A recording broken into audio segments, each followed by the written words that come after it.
श्री गणेशाय नमः। श्री रामचंद्राय नमः। साधु स्वामी श्री रघुनाथ साधु विभीषण शरणागत साधु साधुत हनुमंत स्वामी कार्यार्थ साधक। आणि प्रभू रामचंद्र कसे आहेत? दयाळू आहेत, साधकाचं जगाचं कल्याण करणारे असे प्रभू रामचंद्र आहेत। आणि जे विभीषण जो शरणागत आलेला आहे त्याचं कल्याण करण्याचं ठरवलेलं आहे। आणि भक्त जो हनुमंत भक्त आहे त्याचं सुद्धा कार्य करण्याचं त्या प्रभू रामचंद्राने ठरवलेलं आहे। जैसा राजा श्री रघुपती तैसा सुग्रीवे वानर प्रती तैसाची विभीषण लंकापती केली निश्चिती श्रीरामे। आणि जसा हा हे रामचंद्र प्रभू राजा आहे तशाच प्रकारचा सुग्रीव ही राजा आहे। आणि लंकेचा जो विभीषण शरणागत आलेला आहे तो सुद्धा लंकेचा सम्राट आहे। शरणगाता संरक्षणे रेखी आपणास मान करणे हे कर्तव्य श्रीराम जाणे अन्य कारणे कृपाळो। आणि शरणागताला आश्रय द्यायचा, त्याचं संरक्षण करायचं हे प्रभू रामचंद्र जाणतात आणि ते दयाळू असल्यामुळं आणि भक्ताचं कल्याण करणारे आहे।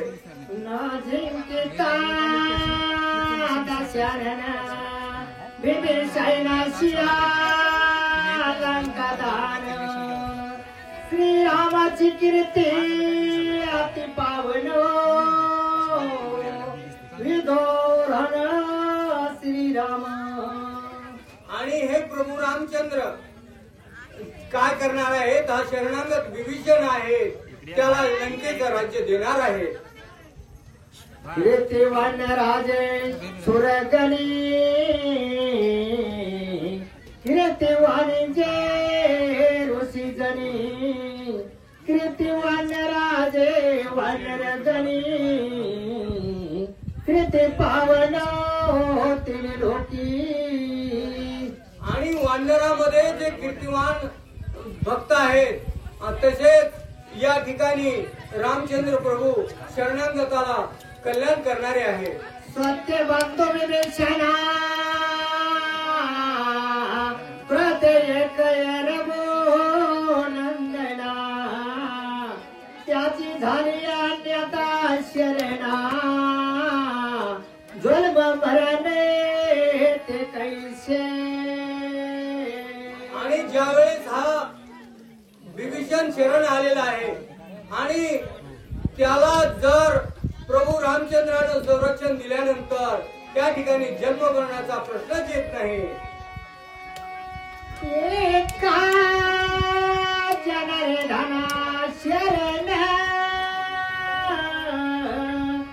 पुढे गोडाथे निरूपण सागरी तरतील पाषाण शेतो बंधन अवधारा।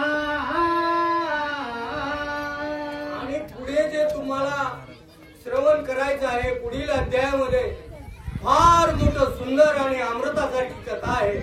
आणि ती कथा कोणती आहे तर त्या ठिकाणी सर्वजण सेतू बंधन करणार आहे हे श्रवण तुम्हाला या कथेचं करायचं आहे। स्वस्ति श्री भावरित रामायणे